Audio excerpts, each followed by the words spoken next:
basically today I'll tell my story based on my own experience, how I came up to Akim Flair, and yeah, let's start. I prepared a good presentation for you. So, yeah, first of all, myself. My name is Akim. I'm 37 years old. I have 15 years of Flair bartending experience.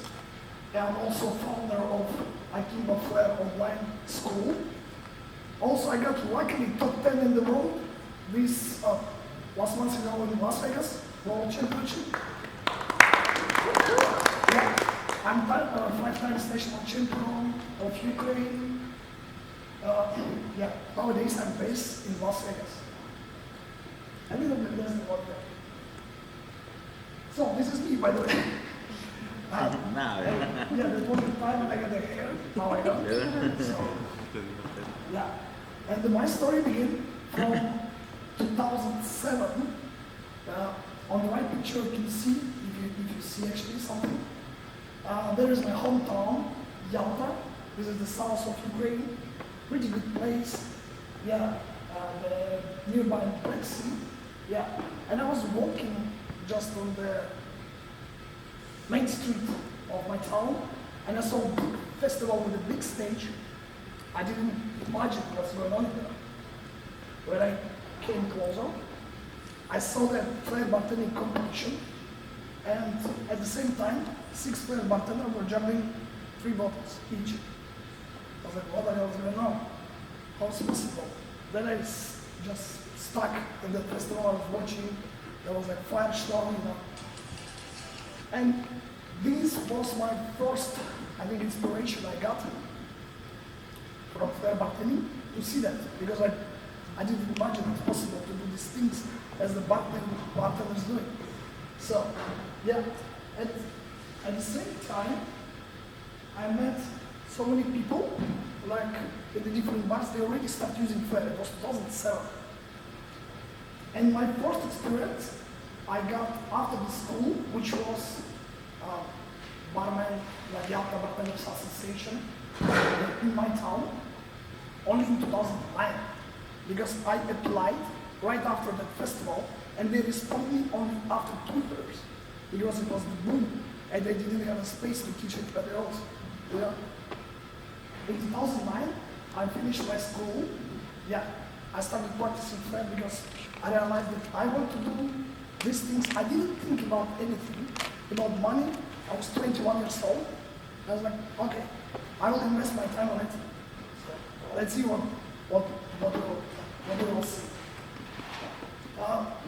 Yeah, of course I had the dreams, because the dreams came up from the Flair school as we had DVD with different competitions, not much, like a couple of competitions, and we saw all those legends from the DVD. Yeah, and I had a dream.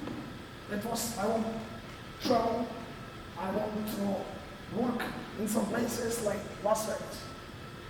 Because we had a good example. Probably you know Slick Bartender Vlad. He's pretty famous. I think he's OG from all the Flair bartenders in social media. And he's also from that town. Yeah, for me that was the first inspiration I saw. Like, that's good. That's the guys, he's world title, came up to Las Vegas, he's working there, living there. Amazing. The best place, the best. So, what I started to do after I came to Flair, I started to work in the nightclub. 6 months of working almost without day off. Like, just like start from May till October, every day, at least 10-hour shifts, you know, at the night time.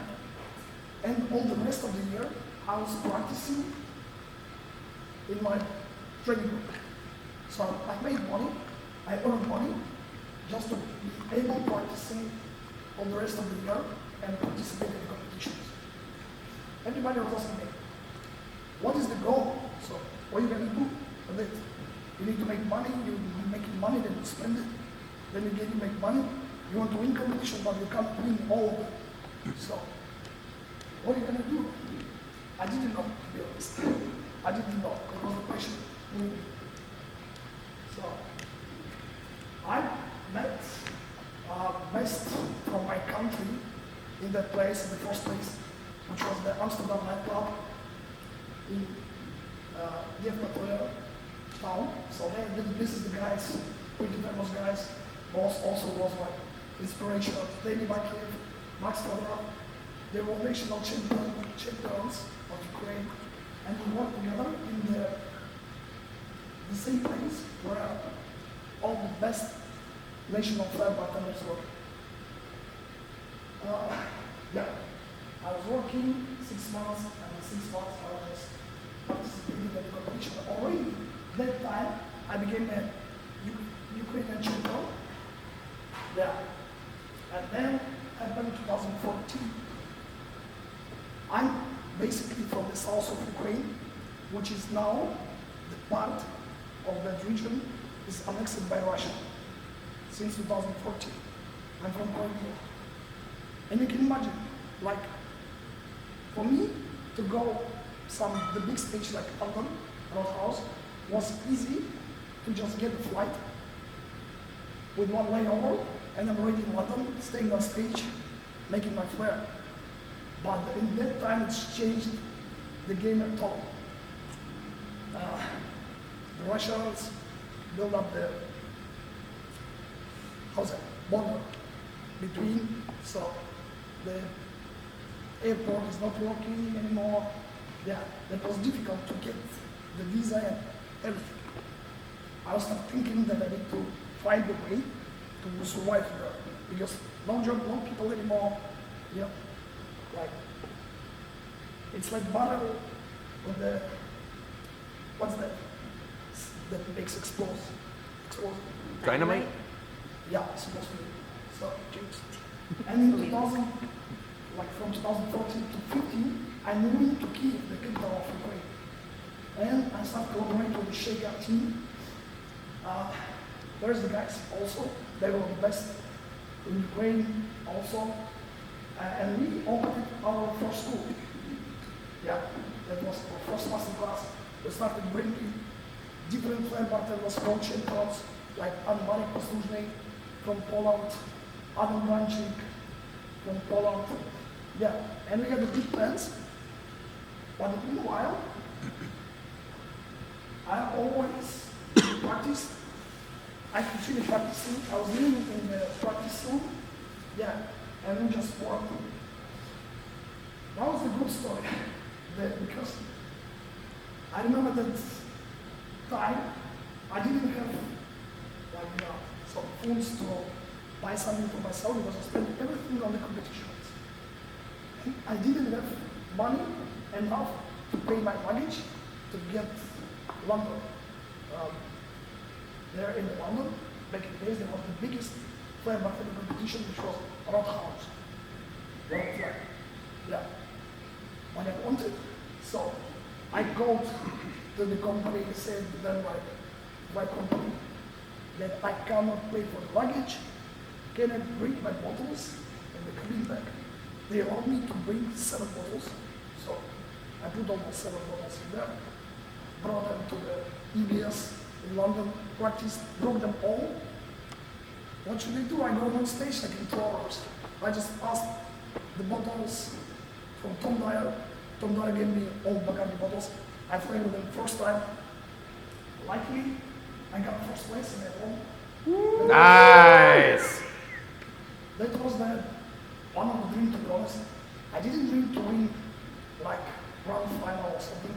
I just dreamed to hold that ball trophy in my hands. So I have. Yeah, I was living in the practice room during that time. I was practicing a lot. Yeah.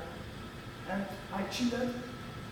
After that, I got even more because after my winning, some of the people from the United Kingdom came up to me with good proposition. They liked me to work with them in the United Kingdom. So in 2015 to 16, I moved to UK, first in London, then in Liverpool, and Yeah, and I was working there six months, and I returned home, stayed like 3 months, and I again returned to UK and working there. I participated every month in the house because qualification was every month, so I also got 2 times second, 3 times third. Yeah, and I also was top 3 different competitions. I was working with performance bartending at Kingdom. Those guys, you see the pictures. By the way, they are also pretty famous guys like Gigi, choreographers, yeah, Mark and Alex Wozniak from Ukraine. So we worked with them. I also had experience in working on events in UK. We served so many weddings, corporates, was fun. Oh yeah. But something better. I returned home and I was gathering with my wife. She's name is Anna, and it happened in 2016.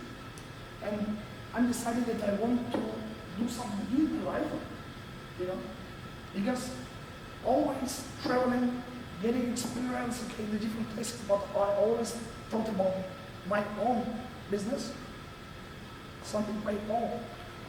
I decided to open my bar. That was the first experience. I didn't have any owning experience before, but I decided. I borrowed 60,000 United States dollars. It was the big money. 60,000? 60. 60000. Yeah. Jesus. Yeah. It was big money back in the days in my country. Yeah. For example, as a bartender, you need to be work like 12 years to earn that amount. I opened it, yeah, like a workshop cafe because my idea was, I'm teaching flair since I started. Like after 1 year, I practiced flair, I started teaching people. And that was the idea because I go to workshop, we make the master classes, we know the people from the different art, they made the presentation, you know, to all the different people making workshops, master classes, it was interesting. While I also had a bar and kitchen. Yeah.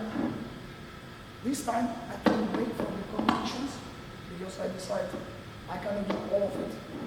It's quite difficult. Yeah, and I was focusing on the work. I was thinking that would be easy, but that was the harder period of my life. I got big experience. I lost my voice during that time. And yeah, that was the harder moment of my life. I will explain why. I have no slides about it, but because I started as an owner, then I became bartender owner, then I became the cook owner, and you know, I was doing all the process wrong because I couldn't pay money to my employees. Yeah, I mean, I was need to find a way how to pay the rent, and one day I fucked up. I closed everything, and I moved to Moscow, Russia, to find myself to work because I didn't know, like, what to do, and my wife told me to do these things. I had the one inspiration back in the days. One of my friends, one of my closest friends, is pastry chef, and he was such a successful guy in social media. Yeah, with his pastry cakes. His brand is called Tortika. Now they have over 1 million followers, and he was inspired me a lot. That man, what are you doing? You need to just push your social media. And this time, yeah, when I started making in Moscow, that was the new chapter of my life. I started pushing social media. I think during 1 year I got like about 10,000 followers. But I got so many requests from different people and the countries to share my experience with them. Yeah, that was the good time. The end of 2019, beginning of 2020. I was traveling and I visited 5 times. You have the country which is totally Muslim country, but they still have a bartending. They prepare mocktails with flair. Can you imagine? They make just mocktails competitions. The fun people, and I was also in Ukraine, I was in Turkey. Yeah, that was interest. I was traveling with my master classes, teaching people how to do flair. And then pandemic time. That was also a good experience because all the bars closed, you cannot go without the mask outside. Yeah, nothing working, you know. Nobody works, everybody's sitting home, and the people starts like just focusing on social media, scrolling the timeline. I saw that interest from the bartenders to learn something that time because they start texting me more and more and more. Like, okay, now I'm ready because I have the job. Can you teach me? That was the time when Akim Dagdzhyiev school was like on the highest position, I think, because I started with the online school in 2019, but 2020, 2021 were crazy. It was good. I realized that now my full-time job is my online school, and I want to continue. So during 1 year, I closed all my debts, which I borrowed from my bar. Yeah, and I started moving forward.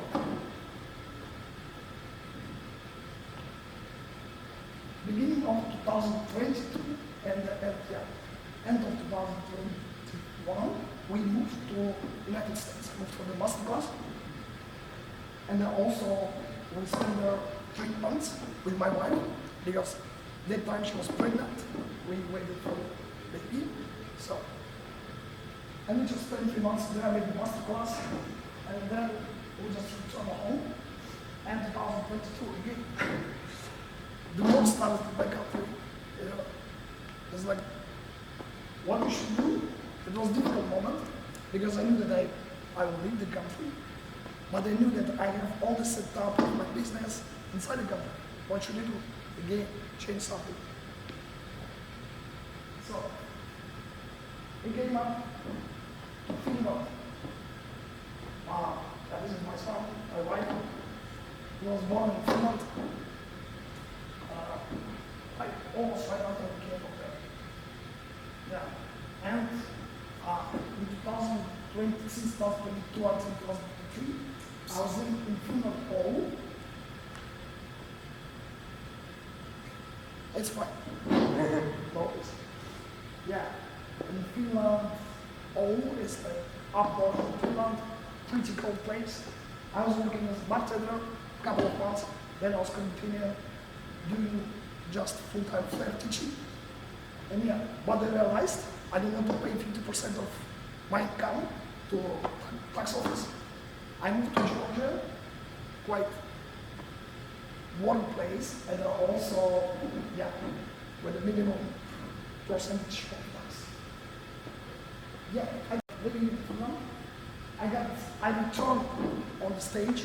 It was come back after 7 years of break of my professional championships experience. I got top 5 in the Grand Slam. Yeah, made few master classes. In Finland, and also in Georgia. In Georgia, I started making personal classes, and I started bringing the guys from the different countries, from Netherlands, from Germany. Yeah, it was a good time. But I realized that Georgia is not a country. I want to agree with something about big, you know, something like already in 2023, I was invited to the biggest flair bartending camp made by Tom Dyer, the world champion of flair bartending. Yeah, and I was like teaching the people and share my experience with them in the Portugal. So after that, yeah, after that was pretty easy. I already knew that I'm moving to Las Vegas. That was one of my biggest dreams. the laugh, the guy I was talking about, he was inspiring me at the beginning. Yeah. In 2024, I just made the Las Vegas Flair bootcamp.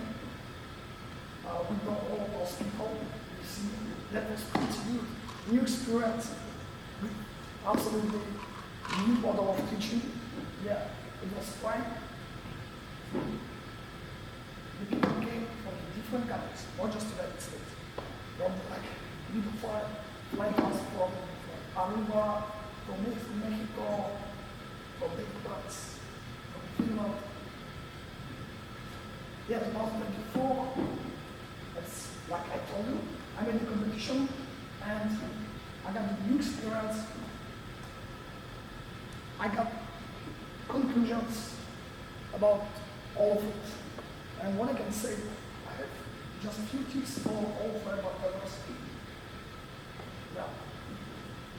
Mentioning one hobby here, where I am now. First of all, it's all about consistency for me. Like, if you do the same thing and you move in that way, just move it. Just move it. Because nobody will do it instead of you. Yeah, be patient. Because it's not easy journey, to be honest. Like, now the big competitors participating against each other, so thousands of times, that's true. If you make something 50 times, it's fine, or when you make it 1,000 times, it's much better. And motivation. For me, it's also important. I'm getting motivated from the different people, from my rituals, what I like to do, which is what I like, what to do. And during the time, I swim in the cold water, so I'm enjoying. That's push me, give me energy to do something new and create something new. That was my story, guys, about my flair bartending job, and it's still going. Hopefully, next year, I will have another, and my voice return to me. I don't do it now. Thank you.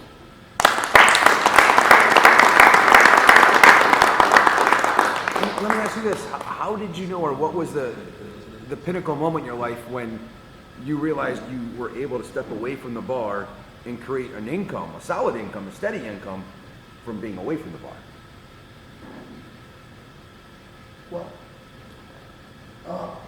I think that was pushing me a lot because I realized that I cannot wait. I need to make money. Otherwise, the people were calling me, say, hey man, if you're not returning our money, we're gonna kill your parents. Okay, what should I do? I need to find a way. I tried. I was looking for a job as a bar manager, all right, but it wasn't enough.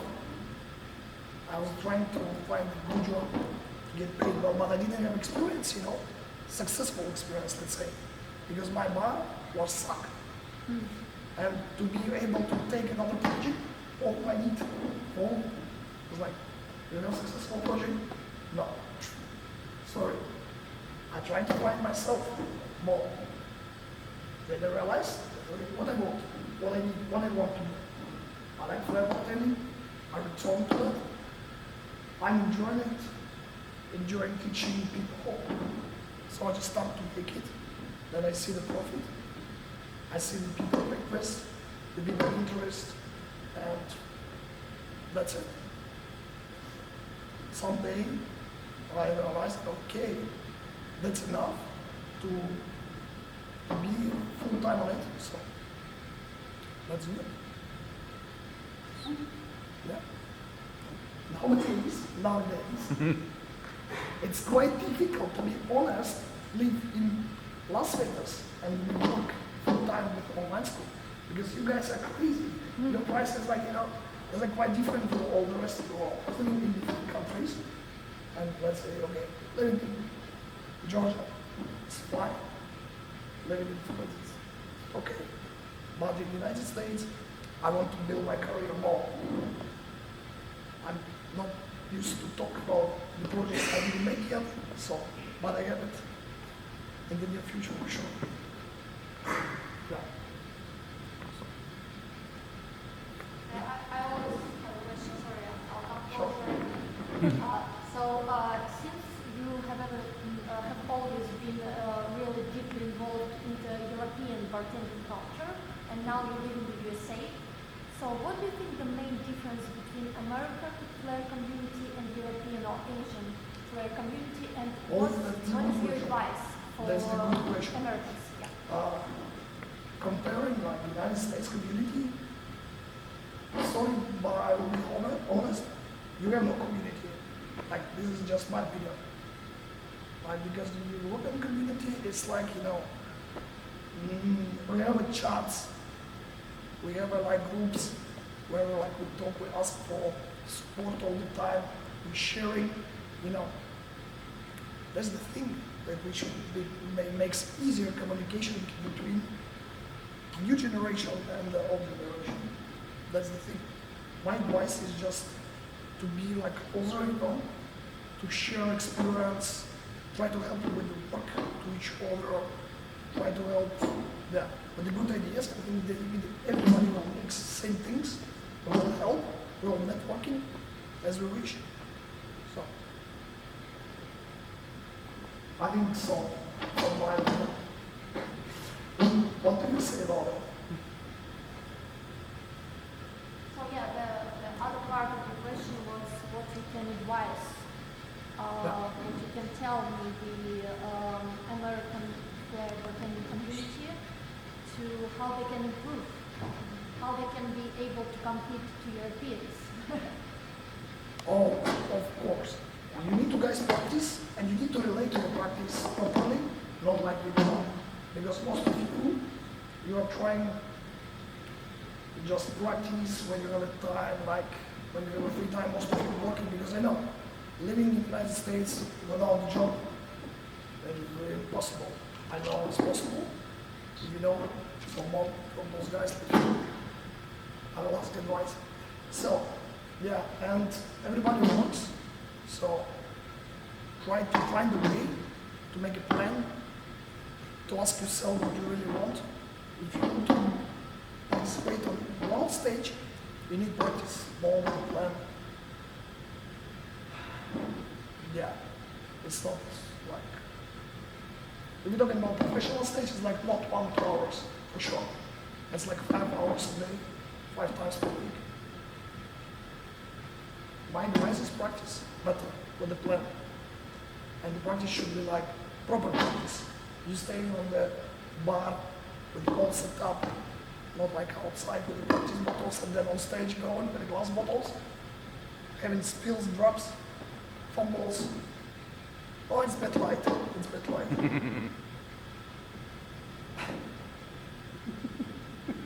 The sun was in my eyes. It's always the excuse. With the respect. There was a question over there for you. Do you have a Yeah, good. As far as recruiting new members for your class, how do you find the most success in like just finding people to get in? How many traffic?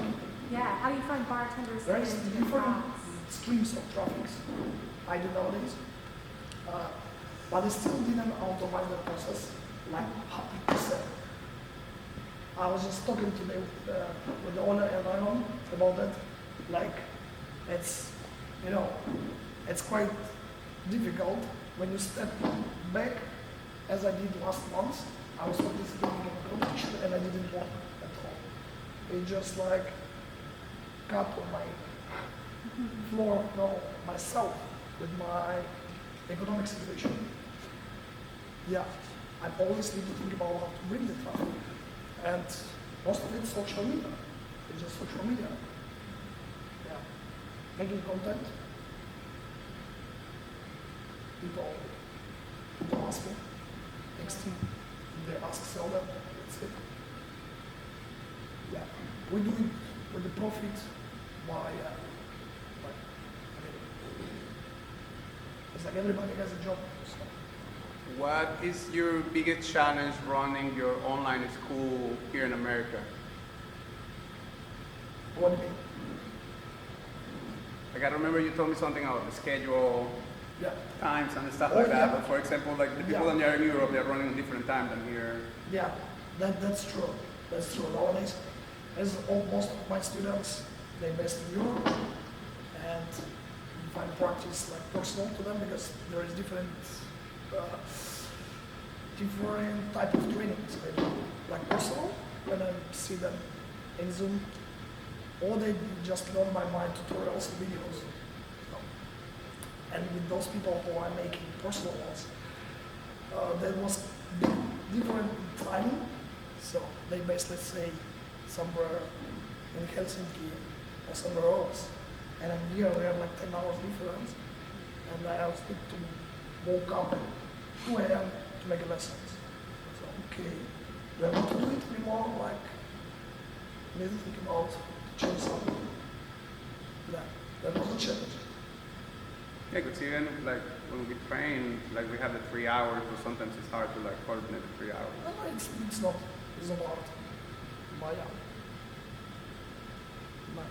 Any questions? Yeah. Was your career affected when you moved to the States, or were you able to like just kind of like transition from like I'm just gonna be doing the same thing, and it just was a little bit more smooth, or was it difficult for you to kind of like start over in the States? Yeah, I didn't affect after the war happened in my country. I didn't affect anything. I was thinking, okay, I'm without a job because I was without a job. I was moving, and luckily I got the job behind the bar. But I knew that a lot of people already told me. Like from here, everybody was asking, texting, saying, "Man, you need help. You need help." Respect and thank you to all of them who remember me. And yeah, it was difficult to find a place for living. In the United States, it was my dream back in days, like many years ago. To be here. And yeah, it was a good moment. I used it. Now I'm enjoying America. This is the place for the best place I have been, to be honest. I like the people, so kind and yeah, everything for the people. Hell yeah. What else? What's the biggest difference you see on doing events in like UK or here or in Europe or in Asia or whatever you have? Because you work at private events. You have. So what's the biggest difference between America and And local culture is completely different comparing with the European law. It's possible, at least that I saw. Yeah. Comparing even like with the Ukrainian Russian cultures, there is we have a big culture of drinking, we have a huge bars, use like huge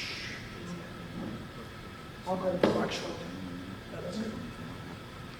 But I believe there is many places with a good service. And well, yeah, by the way, service is better, in my opinion. I mean, to make it better, it's,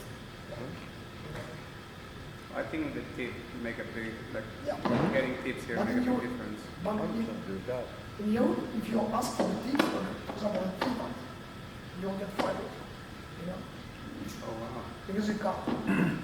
But here we're motivated to give better service, to get a better tip. That's the difference. Yeah. That's the thing. The cultural coaching, I like that. Okay, before you give the invoice, you're asking like 15, 18, 21, or how many percent? It's like one button, you know, just, okay, go here, cross. That's interesting. And I think it deserves, like, why not?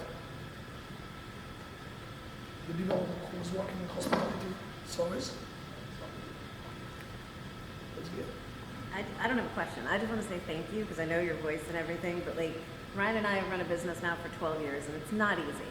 And we sit there and say, oh, we should do this and we should do this, and we make excuses. And you're like epitome of no excuses. And I mean like political turmoil and everything in your country and running a business and losing the business and figuring out a new way each and every time. Like that's impressive. So like you inspired me. Thank you. And, yeah. Thank you so much, guys. Was a pleasure. Go. And with that.